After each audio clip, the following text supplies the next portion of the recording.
Module 2.4 Compensation Valuation. Now, this module has about 5 sub-modules, and I take them one after the other. But before I go into that, let us try to know what compulsory acquisition is. That appears to be the starting point.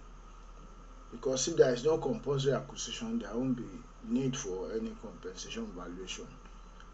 Compulsory acquisition is takeover of private right, private interest, or private land, private or communal estate or interest in those lands for public purposes.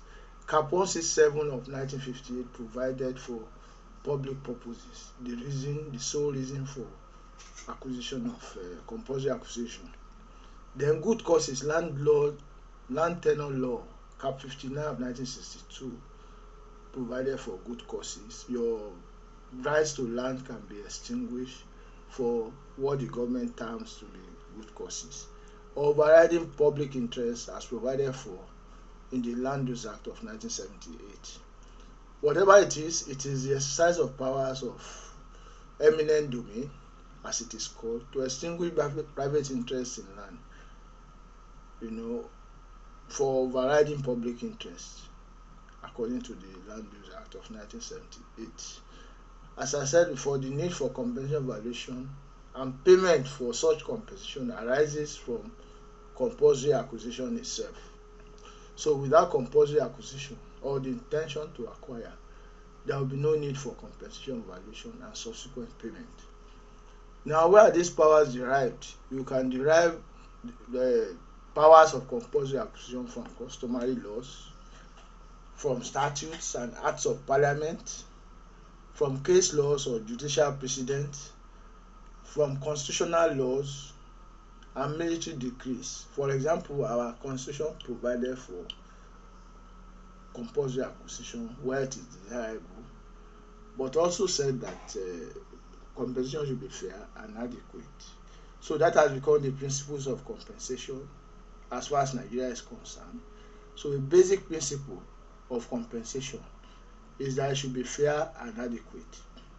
Whether it is fair and adequate is a different question altogether, or for another class. Then the major laws in Nigeria there are many laws. There are so many laws that are tangential to compulsory acquisition in Nigeria. But I'll just mention the major ones. The State Lands Compensation Act, Cap 167 of 1958, the State Lands Compensation Decree 33 of 1966, the Public Lands Acquisition Miscellaneous Provisions Decree 33 of 1976, the Land Use Act of 1978, the Petroleum and Oil Pipeline Act of 1990. We shall be dealing majorly with these laws as it affects compensation valuation and payment for such compensation.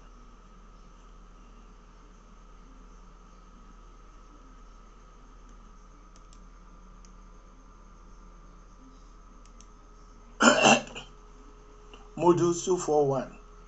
Let's begin with Public Lands Acquisition, Cap 167, Laws of the Federal Republic of Nigeria, 1958.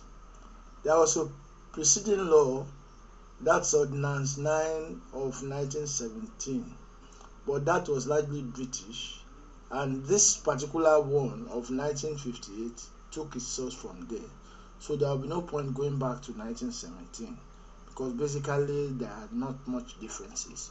We can as well take this 1958 and assume that it covers what has gone beyond, what has gone past, and there are rules of assessment for the 1958 Cap 167, and these rules of assessment are: 1, that no allowance shall be made for on account of the acquisition being compulsory. There is no special notice taken because the acquisition is compulsory. The value of land, 2, the value of land, estate, interest and profits shall be taken to be the amount of such land interest or profit if sold in the open market. Of course, there is nothing like the open market now, but let's say that's what the law provides. Open market by a willing seller. 3. Where part only of the land, estate, interest, or profits are acquired under the provision of the Act, the High Court may take into consideration any enhancement of value of residue by reason of proximity to improvement or works contemplated. In other words, if the land is to be acquired, the valuer will take into consideration any possible or probable enhancement in value because it is proximate to an improvement or works contemplated by government. 4.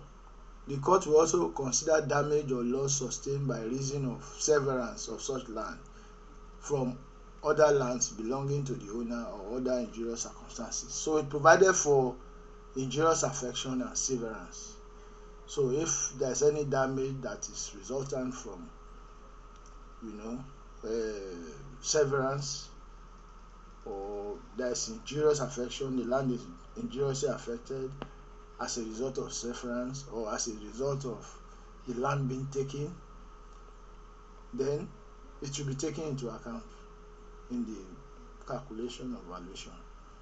This Act makes a clear case for open market value in its proper definition and with the attendant open market value assumption of a willing buyer and a willing seller, because it takes open market into consideration. Reasonable period to negotiate the sale, market stability, but it ignores a special purchaser's bid like most open market valuation. So in other words, what it's trying to say is that it's a price between a willing buyer and a willing seller. It's a market price that can be regarded as fair and adequate because it is between a willing buyer and a willing seller.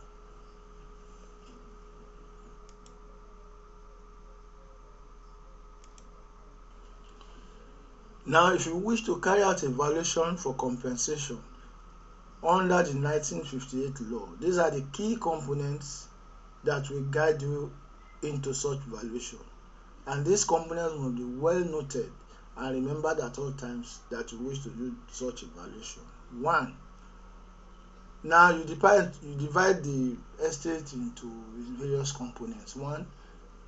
You look at the interest in the land acquired, that's for property taking, open market value of the estate or interest or for the land acquired.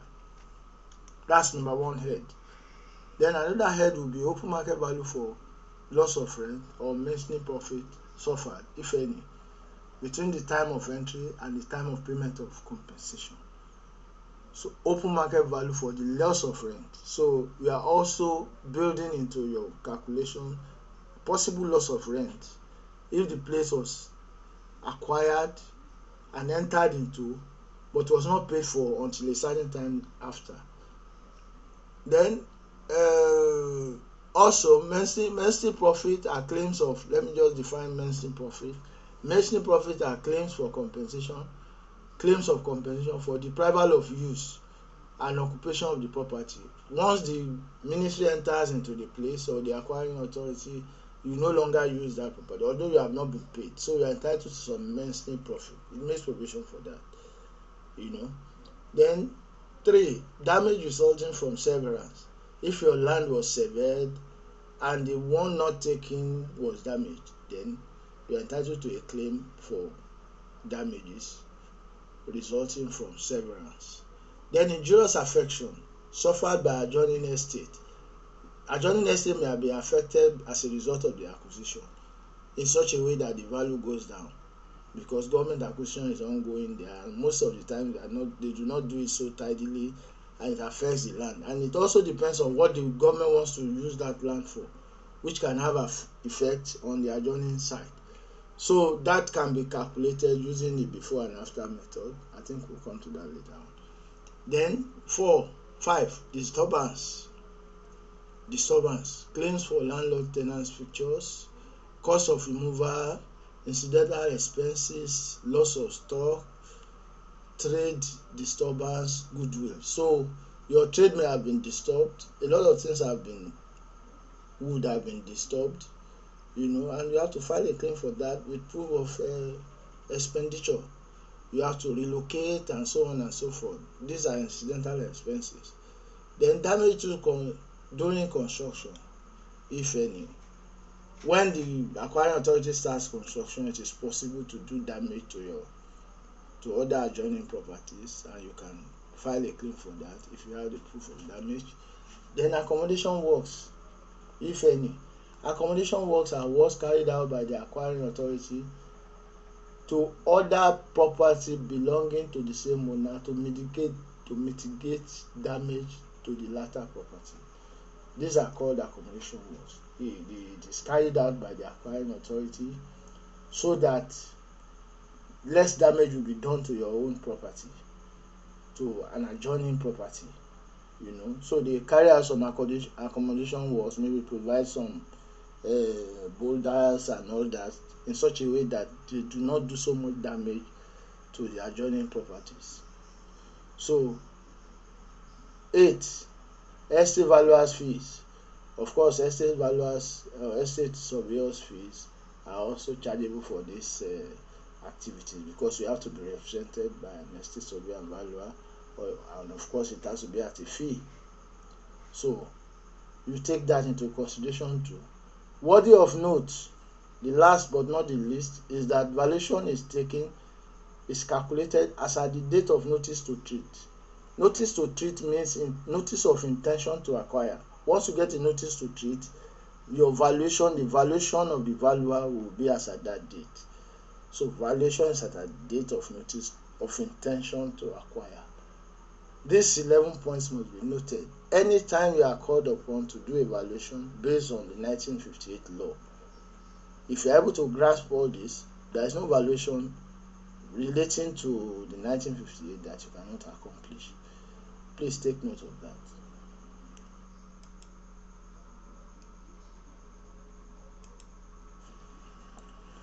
Let me first explain the difference between injurious affection and severance. Injurious affection, in the case of injurious affection, the land may not have been taken by the acquiring authority, but the fact that the acquiring authority took a piece of land adjoining another's land can affect that another's land injuriously.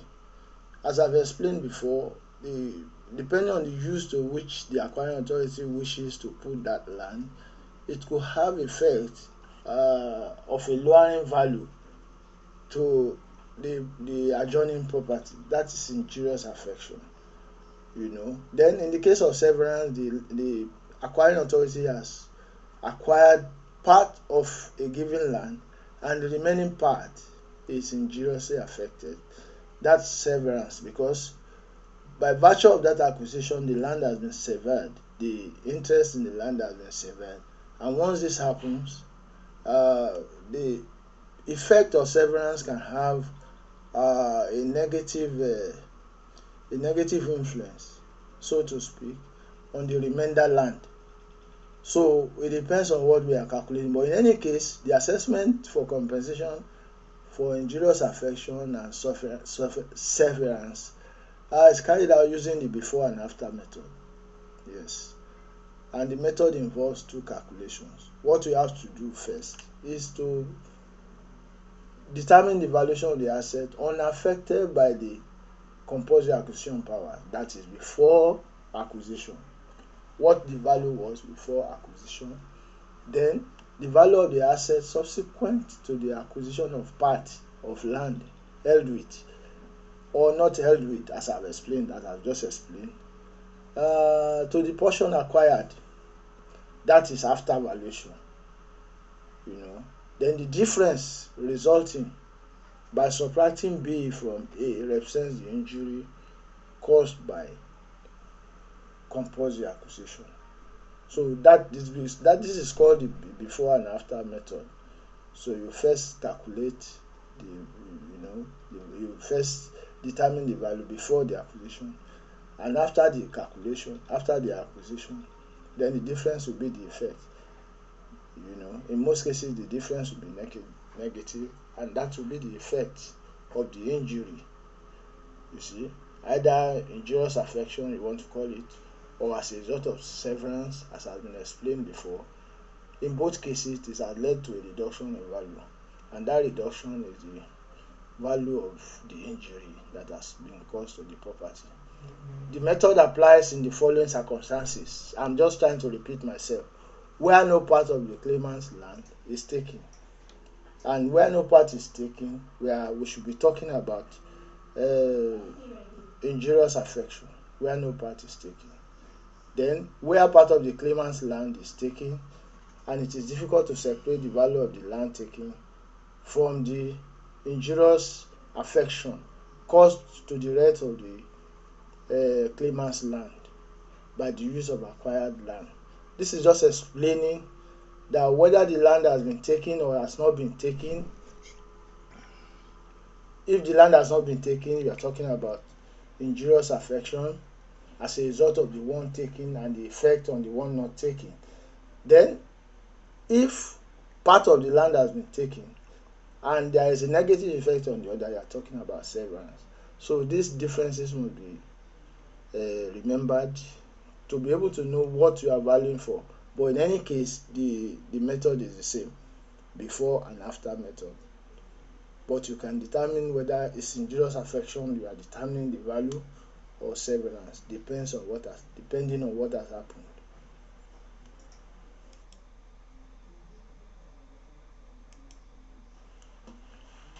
Based on the explanation, you can take an example uh, of the valuation of injurious affection and severance.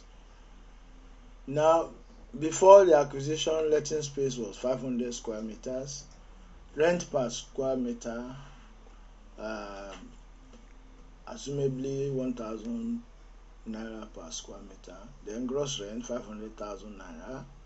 Less outgoings, 100,000. Net income, that. Then YP at 8%. Capital value 5 million. It means that before the acquisition, the value of the property was 5 million. Now, after acquisition, rental value dropped. Assume a rental value reduction to 800 naira per square meter from 1,000 naira per square meter. It dropped to 800.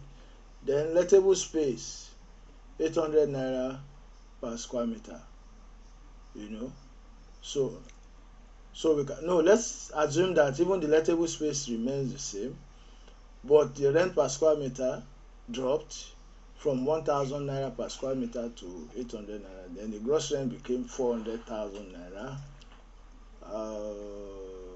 Then less outgoings. Net income became 320,000 as opposed to the previous 400,000. So there's already a fall in the rental value as a result of the acquisition. Then YP at 8%, 12.5 will be about 4 million. Now, before the acquisition, the value of the property was 5 million, and after the acquisition, it dropped to 4 million. So the value of injurious affection is 1 million. It's as simple as that. Just taking a simple example of injurious affection before the acquisition and after the acquisition. What dropped in this case is just the rent per square meter for whatever reasons. Before acquisition, it was 1,000 per square meter, and after the acquisition, it dropped to 800, and that accounted for the difference of 1 million naira, which is attributable to injurious affection.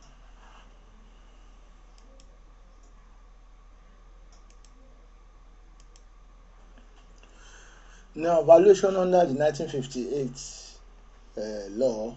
Let's take an example of the Federal Railway Corporation that acquired a piece of land. First and foremost, it has to be acquired for them by the Federal Ministry of Works, because all acquisitions are made on behalf of the federal government through the Federal Ministry of Works. But Federal Radio Corporation acquired a piece of land, and that's the question. Prepare a valuation, a compensation valuation as due The instruction was given in July 1964, taking into account the damages that occurred during construction to adjacent land and civil works. So mind the question. Now, first and foremost, what you have to do is to define the heads of compensation, and it is defined as follows. First, land taking. Second one, look at the question, and from the question define the heads of compensation, being within the broad spectrum of the heads of compensation applicable under that law. So from this question, you can get the value of land taking, you need the value of injurious affection, other incidental injury, because it has been mentioned there in the question, disturbance, then damage during construction, I think that was mentioned too. Then accommodation works, if any, you can assume. If you have to put it there, then make a reasonable assumption. Then estate valuers fees. These are the major heads of compensation under which your valuation will be based. So land taking will basically want to calculate the open market value of the estate. Now, the total land area is about 4 hectares because you have 2 kilometers length, which is about I think 2,000 meters times 20, which is the width, is about 40,000 or so, and that will come to about 4 hectares.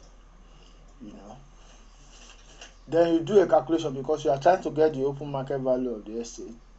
Do the calculation of that, and at a rate of say 20,000 per hectare, that can be sold. That is the land now.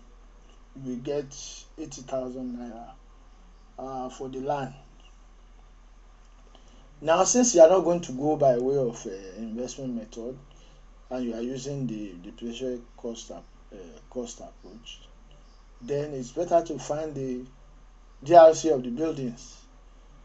Now, the building will be about 600 square meters of effective floor area or gross floor area, and that is given by the question anyway, but you also assume the construction rate, say at 2,000. You have to find out the current rate anyway. Say at 2,000, we'll give you 120,000. Let's depreciate at 5%, depends on when it was erected and the intensity of use. Depreciate at 5,000, say 6,000, and we are left with 414,000. Then that's land and building put together now. Then what other items come under injurious affection? That will be loss of profit as a result of severance. Say 20,000. That you have to assume to reasonably. But that there will be injurious affection because of the magnitude of this acquisition.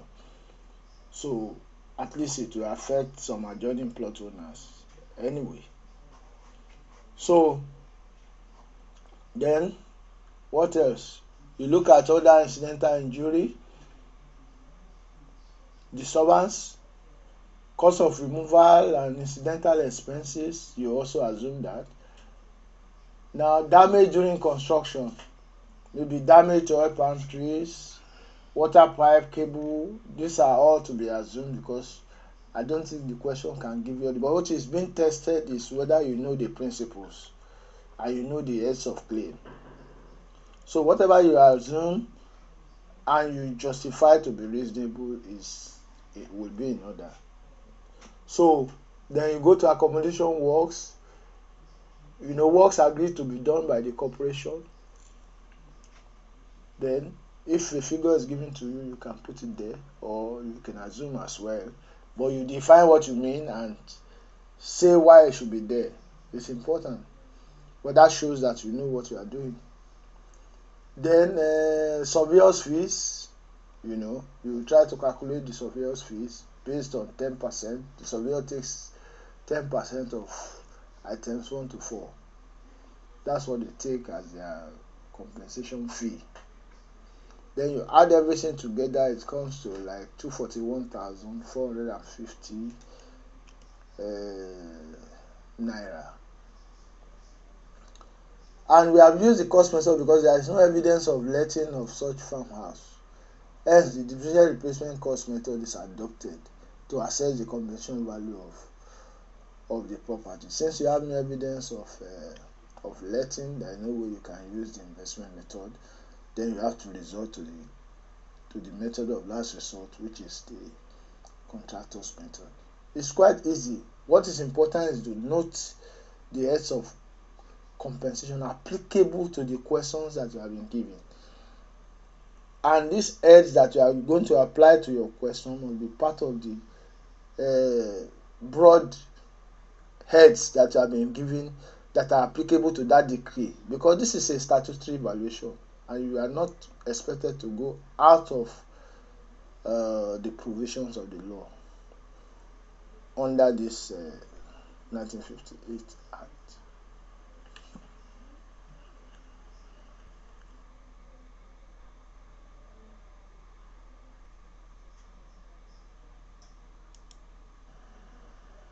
Now let's go to the State Lands Compensation Decree 38 of 1968.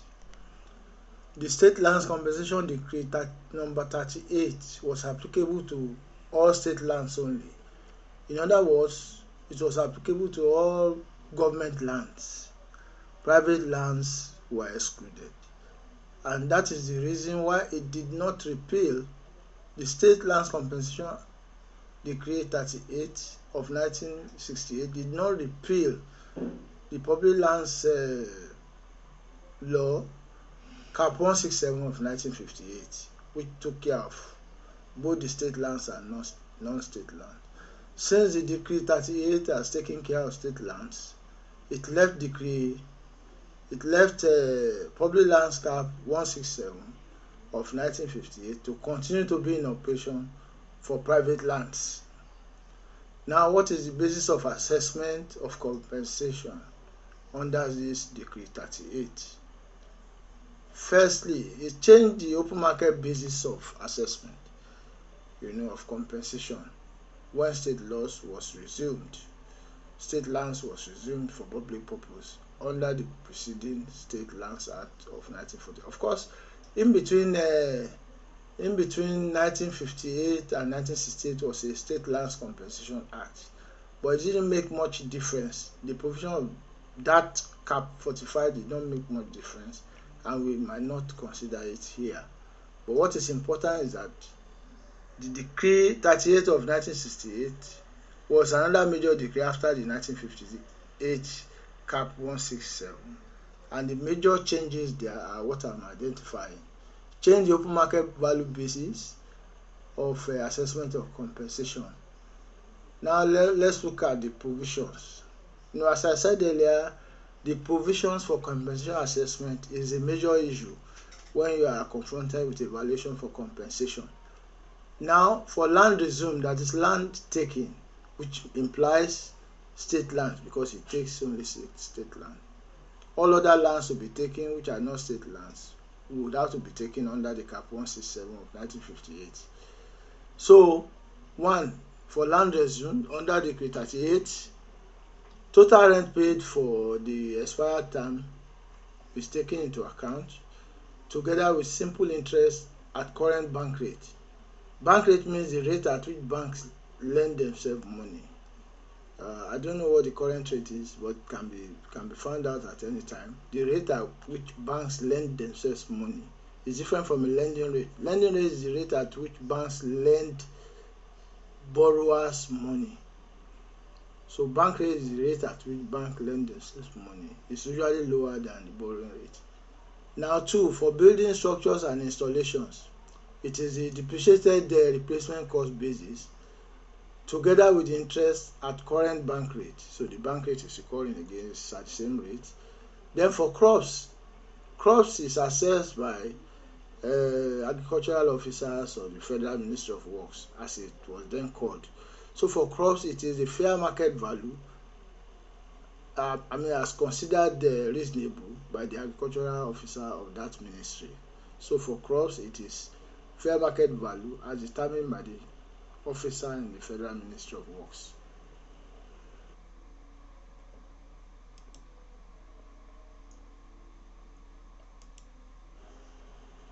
Hello? Now we go to the worked example. Worked example 10, I labeled it. But before I go into that, let me make some remarks. Let me, as I told you before, that the state lands compensation cap 38 of 1968 was for the valuation for compensation of land resumed, public land resumed, or state land resumed. It therefore follows that the Public Lands Acquisition Law of 1958 continued for private lands. So if a private land was acquired in, for example, 1969, which was beyond 1958, which was beyond 1968, it means the 1958 law will still be applicable. If a private land was acquired, say in 1969 or 1970,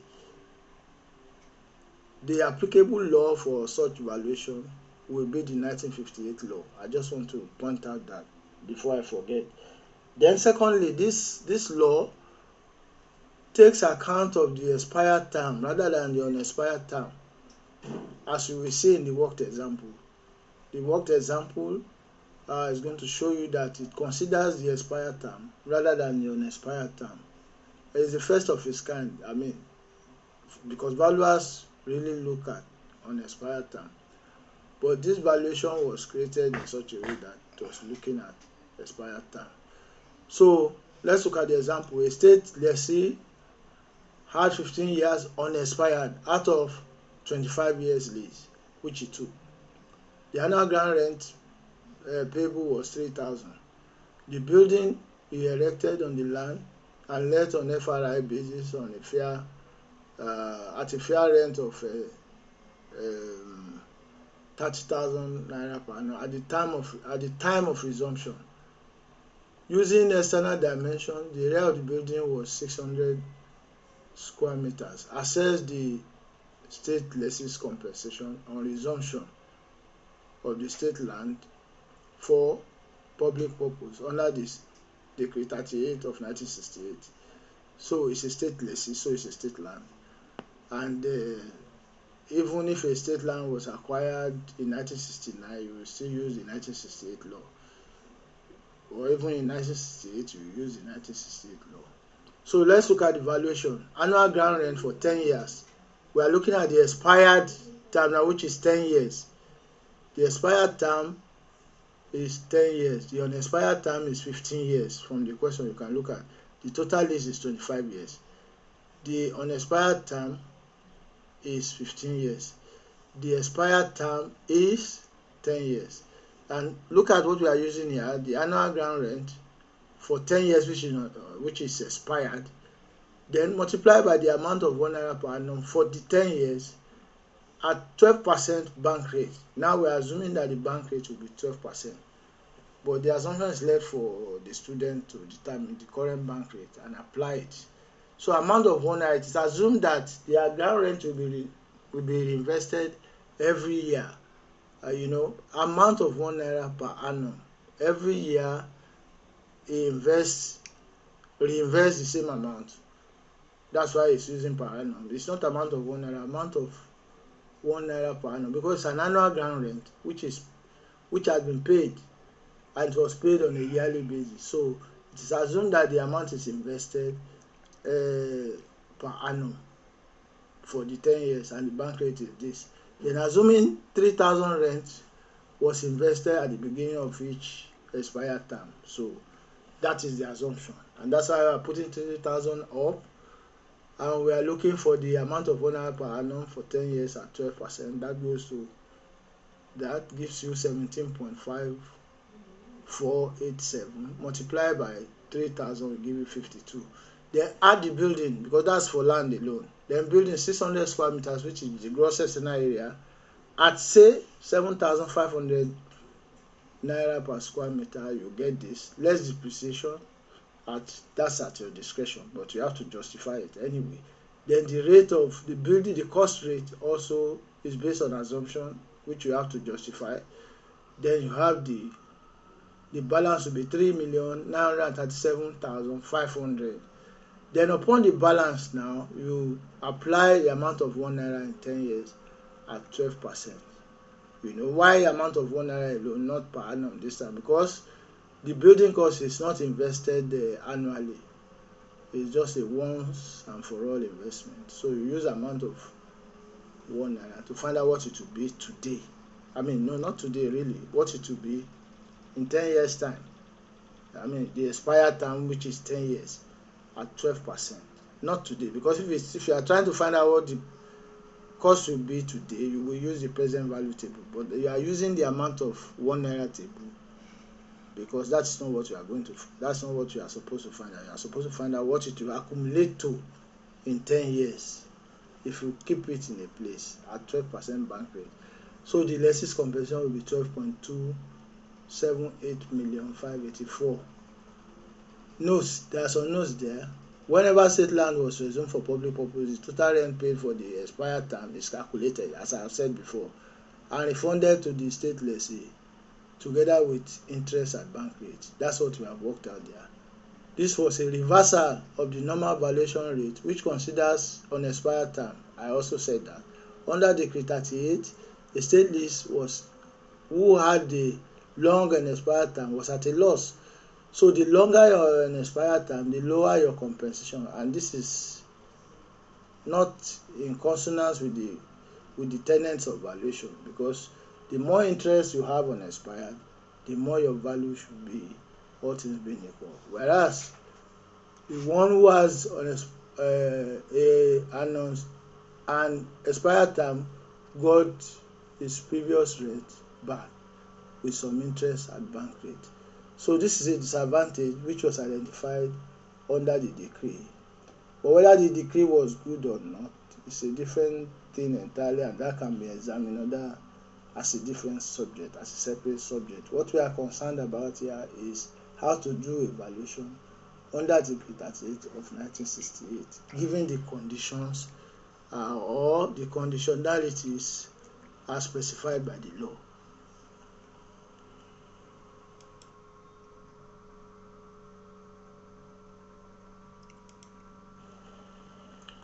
Then came the Public Lands Acquisition Miscellaneous Provisions, Decree 33 of 1976.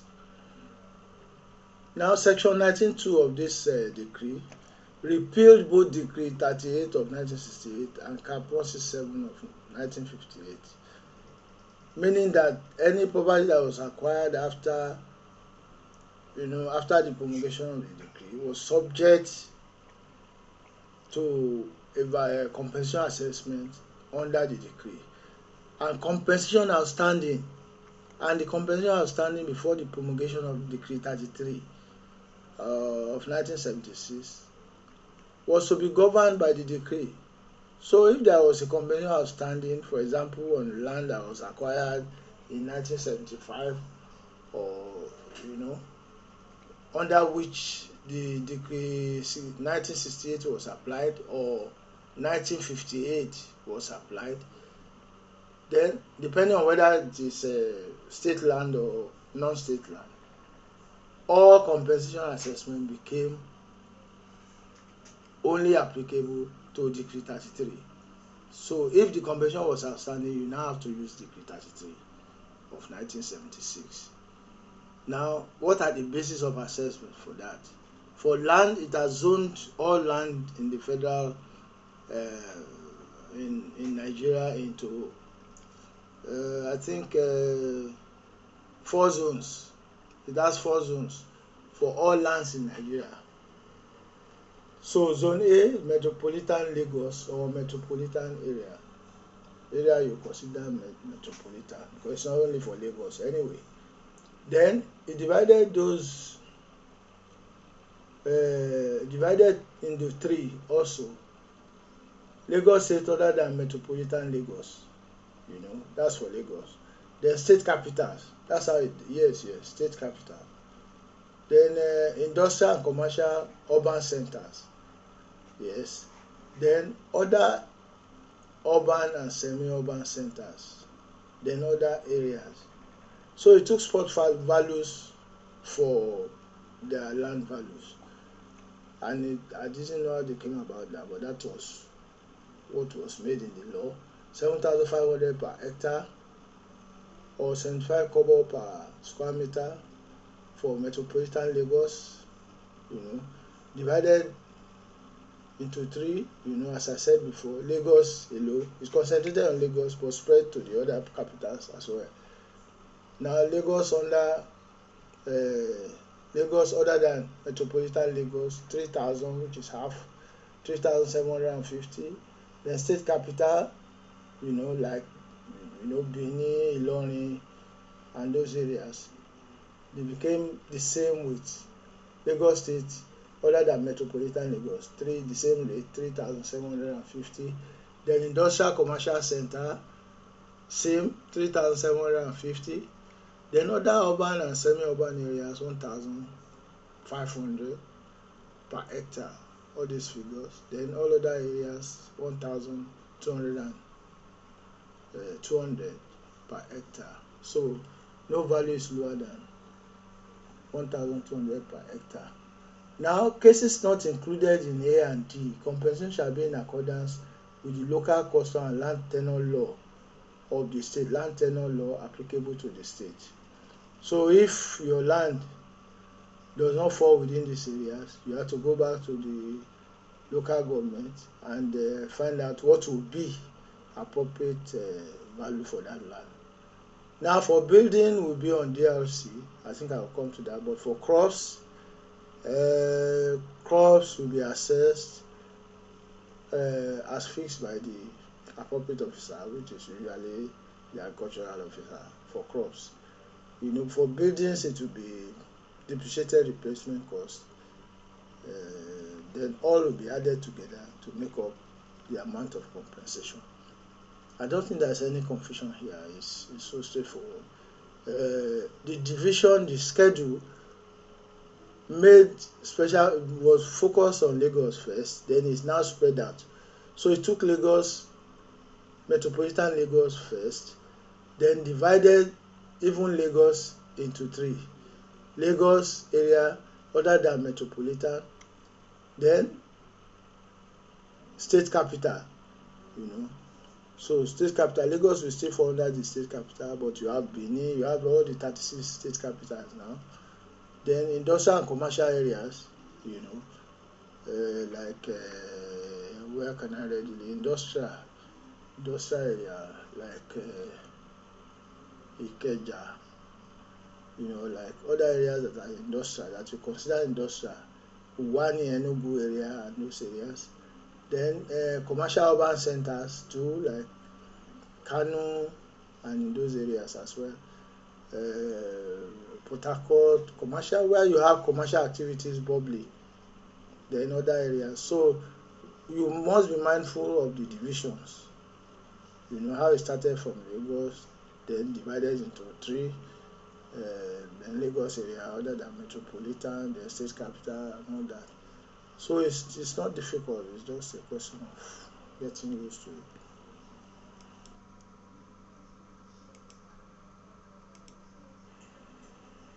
Now this decree came and abrogated 1958 and the 1968 laws, which by implication means that it became applicable to state and non-state lands. So, and having given the general provision of the Schedule 1 in the last slide, you can go back to it. Then you see that there is a necessity to separate when it's state land and when it's a non-state land. I've told you before that state lands are government lands, government acquired lands, and non-state lands are private lands. So let's begin with non-state lands. Now if you are confronted with evaluation for compensation for non-state lands, or if the property is a private property, so to speak, then the land becomes non-state land.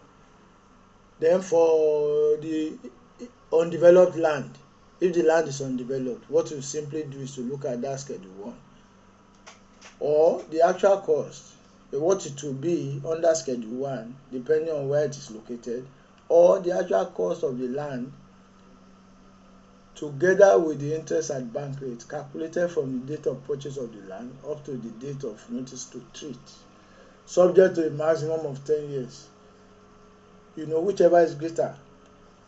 So what you do is either you look at the maximum compensation fixed under the schedule, or you take the actual cost of the land, together with interest and bank rate, which you calculate together with interest, subject to a maximum of 10 years between when it was acquired, between when it was bought and when it was acquired. Whichever is greater is what you adopt as value for the land, compensation value for the land, which is undeveloped. Actually, it should be undeveloped, not underdeveloped. I'm going to change that anyway. Undeveloped land. Now, B, for state land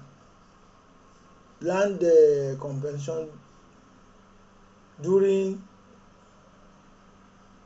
is limited to rent paid by the lessee. For state lands, which are government lands, the lessee usually pay ground rent. So for the land, what is to be paid to the person that the land is acquired is limited to excuse me, it's limited to the rent paid by the lessee. Whatever rent he has paid by the lessee, that is what he gets back. Then 2, now you could have abortive expenses or unrealized expenses. They are allowed for where you can prove that you have spent so much money. For example, if you have obtained a planning approval or the building plans are in existence and you have spent money prior to the notice to treat, you can file for a refund provided you have evidence. You can file for a refund, simple, and you get it. Now, so I've told you how to calculate for land alone under non-state land and land alone under state land. Then now under the state land, let's go to developed land.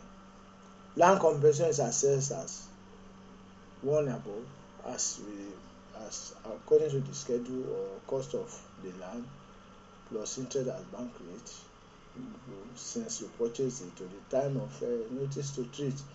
So let's look at so for developed land, under that you have land compensation as 1 above. Then for building and structures, cost of replacement, cost of equivalent replacement or reinstatement with no allowance made for this depreciation. That's what the law says. The law says do not make any allowance for depreciation in the case of non-state land. In the case of state land, yes, you can. In the case of non-state land, please don't make allowance for depreciation. For development of state land, depreciation is provided for. I'm repeating it now. Depreciation is provided for non-state lands. For state lands, no depreciation. Please note that. Then delayed compensation. Usually you find that compensation are not paid as at when due. So it is the delayed compensation is calculated as at simple interest at bank rate too, but simple interest, not compound interest too, which shall be payable on the value of the estate acquired, determined in the pursuant of the decree for the period between the entry on the land and the payment of compensation. So if there is a delay, the time of entry into the land and the time when they now decide to pay, you must calculate a delayed compensation based on bank rate applicable. So now resettlement. This decree provided for resettlement of displaced person, Decree 33 of 1976. So resettlement of displaced person for the construction of Kanji Dam. I'm just giving an example. and the settlement of person displaced from central Lagos as Surulere were evidence of resettlement, made, and these resettlements are made in lieu of compensation. You cannot be resettled and at the same time be asking for compensation. Once you take resettlement, there is no compensation for you. So the point to note here, I must emphasize again, that in respect of state land, no allowance is made for depreciation in your calculation under building and structures. And with respect to state land, depreciation is provided for. But the method we say here is unclear, but we use the same method. If it's unclear and no other method is available, we use the only available method. Please take note of this.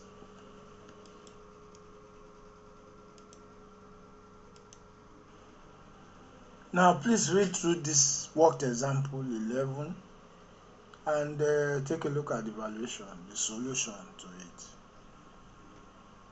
From my own understanding, it is a non-state land because the government was acquiring family land, farmland belonging to families, so it's a non-state land. So you look at the heads of compensation, which is one, land is distinct from the structure. Then you look at the structure. It's so simple. Then for land, you just look at the schedule 1 and you see that 3,750 naira per hectare seems appropriate because land is a state capital. It's in the state capital, Warri. Not Warri, Owerri. So 3,750 according to that schedule is in order, and the total area is 12.5 hectares. Then to that you add interest on delayed payment for 5 years at 15% with bank rate, which is assumed. You have to justify the bank rate you are using. Simple interest. So you add it to the compensation for land will be 82,031 naira 25 kobo. I think it's so clear so far. Then gross area of the hut. That's the structure now. It's 16 square meters. Then you find a replacement cost when new. That takes it to 40,000. Then no reason for allowing for depreciation because it's a state land, as I've already said. So you need not allow for depreciation. Then you add interest. There is delay compensation anyway. So you add interest on delayed compensation for 5 years. I think it was delayed for 5 years. The period during which it was acquired and when they decided to pay. Then at the same bank rate, simple interest will come to 30,000. Everything is added together, and the aggregate compensation value will be 152,031 naira. Now let's take a look at the notes. Maximum compensation payable by hectare for land in Owerri, which is the state capital, is 3,750 per hectare.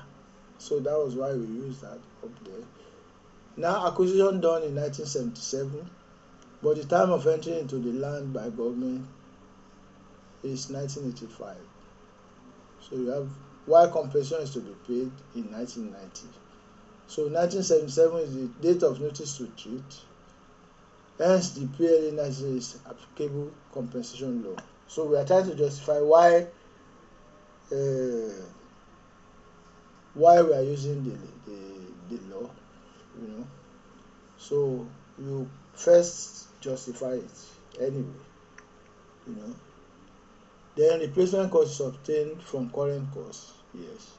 Interest at bank rate deposit average 15%, and the interest calculated using the usual formula: principal times rate times time in years, which is just simple interest. Then you just aggregate everything together and you have a compensation value. Take note of the notes as well, especially the number 2 notes, which is trying to justify why you should use the decree 33 of 1976. But sometimes the question will just tell you value under that decree, so you don't need to bother yourself. But if it does not, because of the intricacies involved in repealing and not repealing the previous law, then maybe you need to do a little bit of an explanation just to convince the teacher that you know what you are doing. Thank you.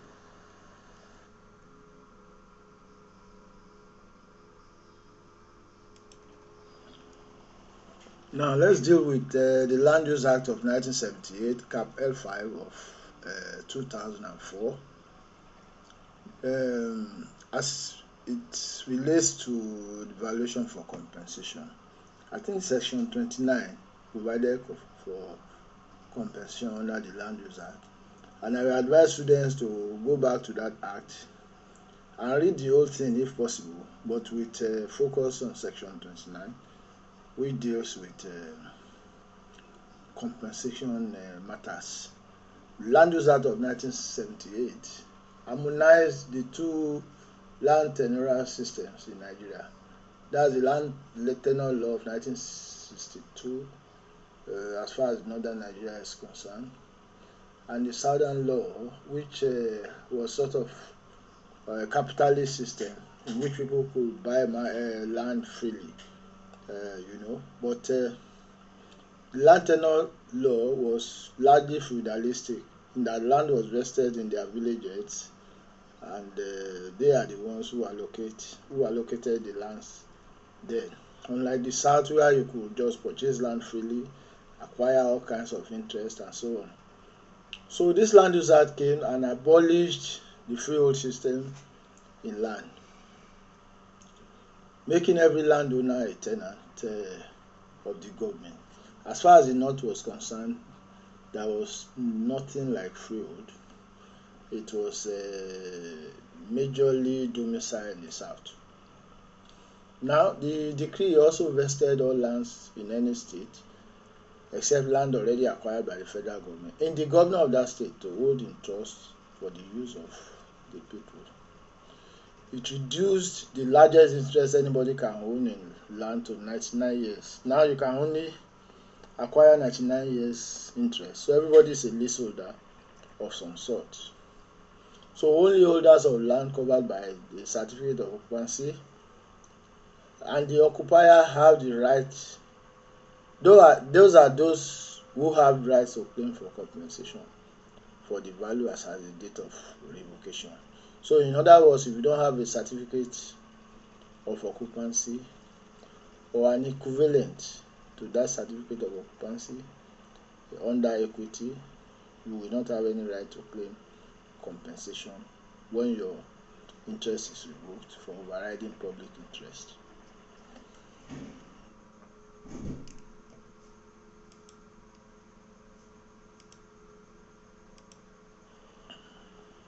Yeah, the basis of assessment of compensation. The basis can be found in Section 29, subsection 4. For computing of compensation for the right of occupancy revoked. Revocation of rights is contained under Section 28, subsection 2b, and subsection 3. Where C of O is held over land that is subject to leases and subleases, the compensation has to be apportioned between them. So this is an important basis of assessment. It does not give the landlord compensation alone, but apportions the total amount of compensation as between the landlord and other sub-interest holder. This is very important, and it appears so equitable. It's the first of its kind when you compare it with other laws that we have been discussing. Compensation to be paid for land acquired before 29th of May, when the law was made, 1978, on the basis of Land Use Act, if such compensation has not been paid. So any land acquired before 1978 that has outstanding compensation unpaid, would have to be assessed under the Land Use Act. So these are the bases. For land, it is the amount equal to rent paid, if any, by the occupier during the year in which the right of occupancy was revoked. So you are just entitled to a refund in rent. B, for structures it will be DRC of the buildings plus improvement and interest, simple interest at bank rate for delayed compensation. B2, documentary evidence and proof of cost of reclamation works. If you have documentary evidence that you have done some ancillary works and all that, you can claim that. Crops amount equal to the prescribed by the appropriate officer. D, resettlement in lieu of compensation. C, provides for apportionment of compensation to leases and subleases, as we have discussed before. It's so easy to understand. This, just get it into your head. That is the basis, or those are the basis for compensation valuation under the Land Use Act.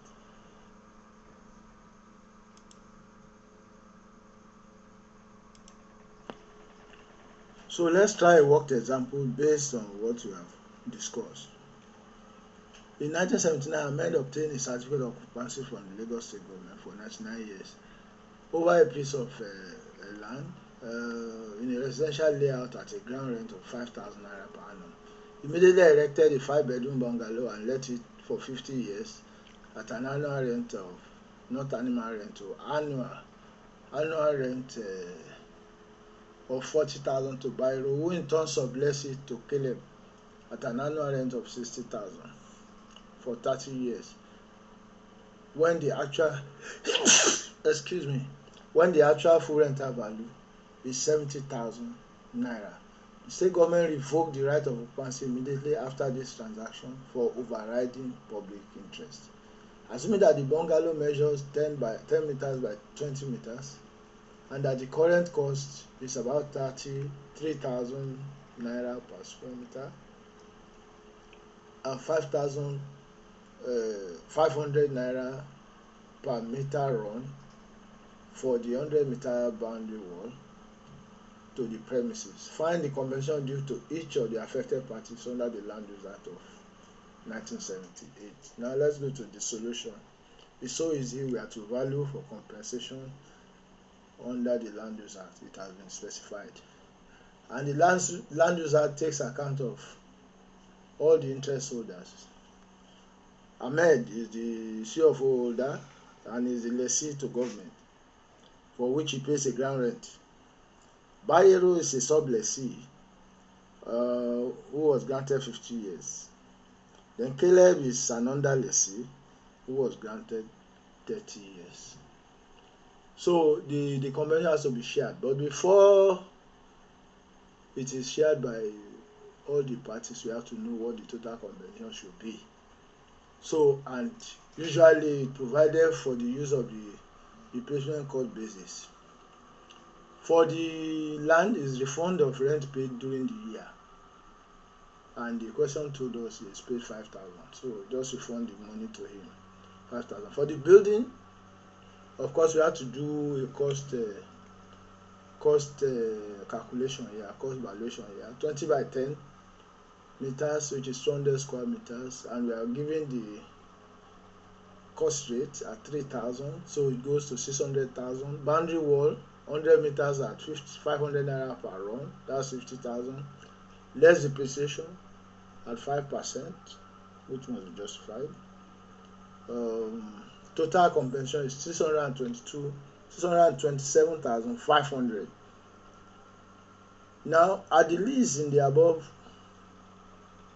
not been subject, the compensation payable to the holder of seal will have been 627,500 if there are no subleases or no lesser interest. So the lessee will just go away with it. But the Land Use Act provided for apportioning of compensation to lessees and sublessees as long as consent was obtained for the transaction either two. The method to be adopted for doing this, although it's not stated in the Act, but a common sense method was used just for apportionment according to the volume of the interest held. Valuers adopt compensation sharing to be proportionate to the value of their interest. You know, assuming that valuation has been carried out on the investment or open market basis. So what we should note is that this method it was also adopted, but not so much of focus on that in the 1968. But this became very apparent in the 1978 Land Use Act. So valuation by investment method, the usual valuation, rent received is 40,000 less ground rent. Ground rent is 5,000. Then you have a profit rent because it's a leaseholder. Don't forget, Ahmed is a leaseholder to the government. So you have profit rent 35, and the lease granted was 50 years. Yes, unexpired. You have 50 years. No. To the leaseholder, no. You have first 50 years will be, because he granted 50 years to the other guy, who is what is his name now? Bayero. So first valuation for the first 50 years at YP 50 years at 8%, 2.5 will give you 387,800. Then there will be a reversion to full rental value, which has been given in the question as 70,000. Then you value for 49 years, which is what will be left, and defer for 50 years. Then that will give you 0.10, because he has to wait for 50 years to be able to get 70,000 naira. So, and the total is 99. So 99 minus 50, you have 49. That's how you have YP 49 years. But you divide for 50 years, that's 0.13. Then 9,100, and you have 396,900 so far. So we continue on the next slide.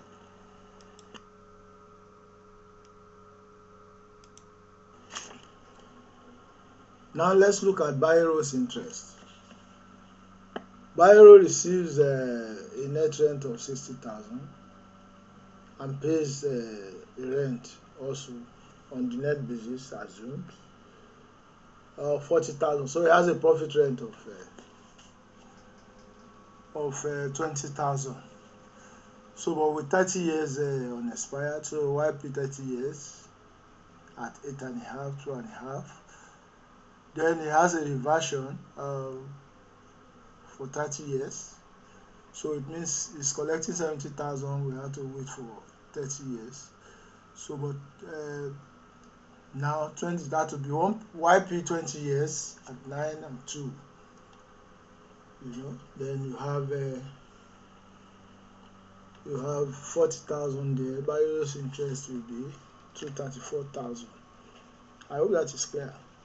The net rent is 60,000. He pays a rent to his landlord, who is Ahmed, 40,000. He has a profit rent of 20,000. The profit rent runs for 30 years, and there's a reversion for another 20 years, because he only let for 30 years, so he has a reversion out of his 50 years for 20 years.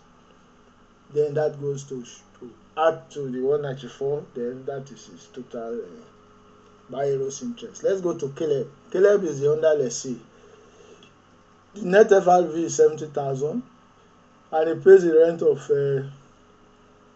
60,000. Let us assume it's also on the net basis. Then there's a profit rent of 10,000. YP 30 years, that was the lease it to, and at 8, 2.5. Caleb interest will be 97,000. So the proportion of sharing the compensation to each of the beneficiaries is calculated thus. So for Ahmed's interest is 396 over 396,900 plus 234,660 plus 97 over total times the total, that's 622. I hope it's not 627. But forget about the figures. Really, the figures don't matter. It is the understanding that matters. Then you have a proportionate figure of 343,982 for Ahmed. Then for Bairo, it's going to be 234 over 728. His Bairo is on top of Ahmed. So over 728, that's times 622, 500. The interest will be 200, 417. Then Caleb interest 97,300 over total 728, and you have times 622, 500, and you have his interest as 83,100. So that is how it is apportioned. It's just apportioned based on the interest held by each of them. The greater the interest, the more the amount of compensation to be apportioned. Okay.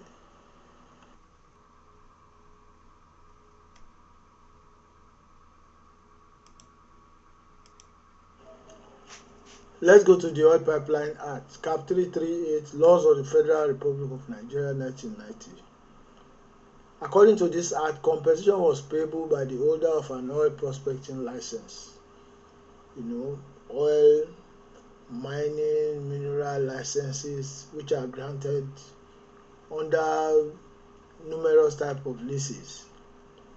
Now, the Oil Pipeline Act, Cap 145 of 1956 was modified by that of 1965. Then came the Land Use Act, Cap 202, 1990. What is important to note is that the most recent is the Oil Pipeline Act of 1990. Now, Oil Pipeline of 1990 replaced the Oil Pipeline Cap 145, as I said before, of 1956 and that of 1965.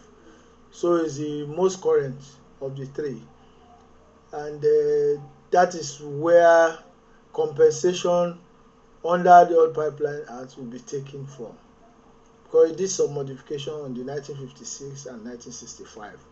The Land Use Act, it must be noted, does not apply to the acquisition of oil pipelines right of way.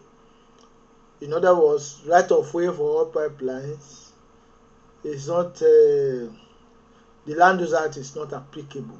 You don't use the Land Use Act for acquisition of right of way, either for electricity or even oil pipeline. What you use is the Oil Pipeline Act.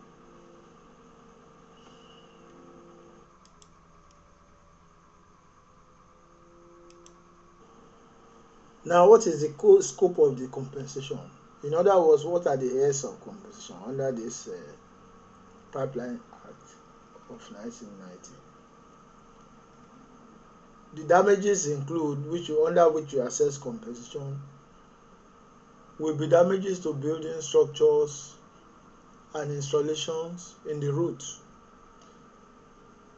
damage to crops and profitable trees, desecration of sacred sites, like shrines and all those sacred sites which are used by the communities and their chiefs, digging of soil, cutting down of trees, destruction of vegetation, damage to any person by reason of neglect on the part of the holder, damage on account of any breakage or leakage from the pipeline or ancillary installation, any disturbance caused by the holder in exercise of such rights, loss in value or interest in land by reason of the exercise.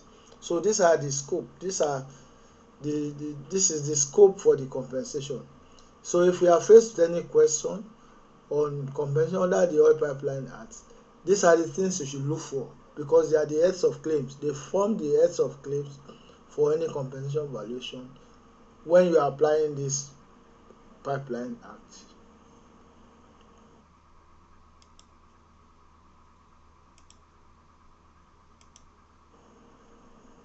Now, what are the bases of assessment of compensation? So, compensation arising from the survey of pipeline route is on the basis of open market or market value. That's the basis of the assessment of compensation.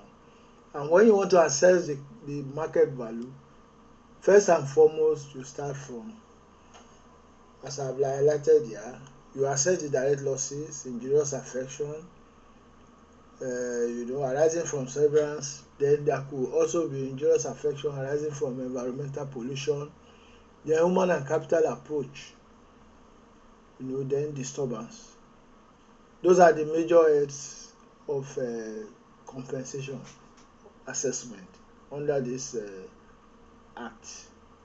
Now, direct loss will include damages to buildings or damage to buildings and structures, installations, crops and trees, loss of harvest. Those ones constitute what you can regard as direct loss. Now, loss in value of land or interest in land, that is taken to be market value by the comparison and investment method using the before and after approach. So when you want to assess direct loss, you look at the before and after approach, before the acquisition and after the acquisition. So you do a valuation based on the open market value before the acquisition and after the acquisition. Then the difference will go to the direct loss that is imposed on the man that the property or the property has been acquired. Then you go to B, which is injurious affection, which is arising from severance. Severance, as you will remember, also carries a method of valuation that is called before and after method. So you look at the restatement basis of the DRC, or you can use investment method, but it must be before and after, arising from injurious affection. Because before the property was acquired, that you must determine the value. Then after it was acquired, because it was severed, the total land was not taken, maybe part of the land was taken, and it affected the remaining part, the land not taken. So you must value before and after and see how much it has affected the land not taken. Then you take the before from the after, and the difference will be loss due to injurious affection. Similarly, when you look at the third one, which is injurious affection arising from environmental pollution, now you look at the risk to man, the damage to wildlife, plants, aquatic life, biodiversity and all that. Those are the items you look at, because this injurious affection is being affected by environmental pollution. So environmental pollution causes injury to human beings, to wildlife, to plants, to aquatic life, biodiversity loss and all that. So you must be able to get a fair assessment of that. Loss of soil fertility, high mortality and morbidity rate. You must get an estimate of all this. So if you are given a question, you just have to estimate. What is important is you know that these heads are there and you know how to estimate them. Then, still under injurious affection, we talk about human capital approach, because people are likely to get sick, people are likely to take more official leave than necessary because of their sickness. They are likely to be absent from work. All these have to be assessed in one way or the other to be able to come out with something you can regard as reasonable or acceptable. Then the third aspect is the disturbance aspect. Disturbance, you look at loss of goodwill if he has to be removed from where he was doing his business before, removal expenses, loss of business profit, because if you move him away, then to build that goodwill will take a long time again. So he's going to lose some profit anyway. You have to estimate that. Then he has to secure alternative accommodation. If he's a farmer, he has to look for equivalent cropping land and so on. Then for disturbance, you try and as much as possible to get the actual cost if you can, but where you cannot, it is important that you be able to estimate and justify this cost before you can be paid back as part of the compensation.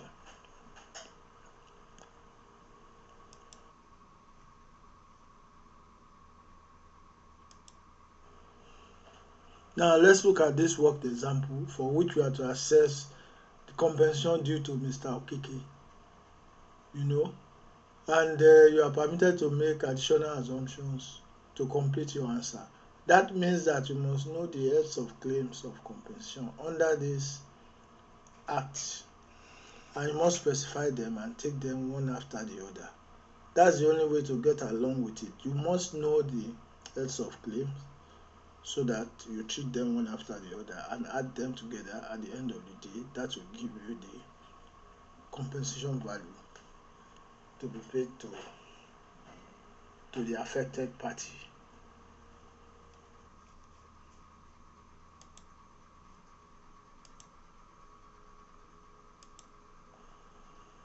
Now I presume that you have read the questions, and certain things you just ring a bell, in your ears so that you can use it to work out the solution here. I have told you before that what you look for is the heads of claims of compensation. So, and this includes the direct loss. Direct loss, that's damage to buildings, structures, installations, crops and trees, loss of harvest, and so on. Then loss in value of land, which you do the market value by comparison using the before and after method. So under the direct loss, here in this question, you see that there are no buildings are specified, have been specified to be damaged, but you look at the damage to crops is there, is in the question, to crop and trees. Then loss of fish harvest. Those are the only two items that qualify for direct losses, because there are no damages to buildings and structures, but we have, and loss of harvest, but we have for loss of fish harvest, not crop harvest, but fish harvest. So you take the loss of fish harvest into consideration. And how do you do it? It's before and after method. So you look at what the fish harvest would have been, and what it is, and you take the difference. So before the spill and after the spill. Before the spill, the fish harvest would have been 600 kg, before the spill. Yes, per hectare for two hectares. Rice harvest will have been this, palm oil will have been that, food crops 1 ton, and so on. So capital value before the spill will be calculated as you find here under 120,000, 75,000, food crop 100,000, and you find an aggregate income of 385,000. So how many years do you have left with respect to the lease that is being held by the owner of that property? 7 years. So YP 7 years will give you 6.2. Capital value after the spill. After the spill has occurred, aggregate net income was 10%. Aggregate net income 10% of 385. Where did you get the 385 now? I think he is assuming that the income will drop by 10%, or will come down to 10%. So that is 38,000. The income will drop to 10% as a result of the spill. That's 38,000. YP 7 years, that will come to 239,000. Then capital value before minus capital value after will be about 2.1 million or so. Then that is for direct loss. Then you go to injurious affection, because there's loss of water quality here. I think that should be under injurious affection. Anyway, but if you put it under direct loss, fine. Procurement of water resulting from loss of water quality, then all is estimated to be around 0.04 million. Then you calculate the direct loss as the addition of capital before and after, the difference, plus loss of water quality, if you want to regard that as a direct loss. Then your total direct loss value will be about 3.198 million. Then you go to the second head, which is injurious affection. Now, if you look at it carefully, you will see that there is no injurious affection resulting from severance. So that will not be applicable here, because the question did not mention any injurious affection, subsistent in the acquisition. So you forget that. Then you go to injurious affection which borders on human capital due to environmental degradation. Then you have loss of air quality, which I thought should have been part of which I thought water quality should have been part of, but it doesn't really matter. So loss of air quality and so on, which increases mortality and so on, morbidity. The approach to this is called the human capital value approach, and there are a series of formulae for that. The formulae are shown below. Then this is approximately same as the YP terminable valuation model, which valuers are fairly familiar with. So you just substitute with the formula. We are assuming that the age of the man whose land is acquired is like 55, and that goes by T. Then and we assume that the total age will be 70. At least that is what the Bible tells us. So you now have 15 as the balance of life, that he has left. So you incorporate this into the calculation. Why is the annual income of the deceased? We assume that he has even died himself because of the pollution. T is the discount rate. Even if you don't assume that he's dead, you still base your calculation on what he has left, 70. But here we are assuming that he should have lived up to 70 years. But because of the environmental degradation, his lifespan has been reduced to 55. That is the assumption. That the guy is supposed to live 70 years if everything were okay. But now the lifespan has been reduced. And all the sicknesses that are associated with it are also brought down to this formula, which will now give us what Y is the annual income, I is the discount rate, N is the difference in years between the age of the deceased and 55 years. So because we are assuming that the age of the deceased will be 70, but the man is likely to die at 55. So we take 15 years, the difference. We continue in the next slide.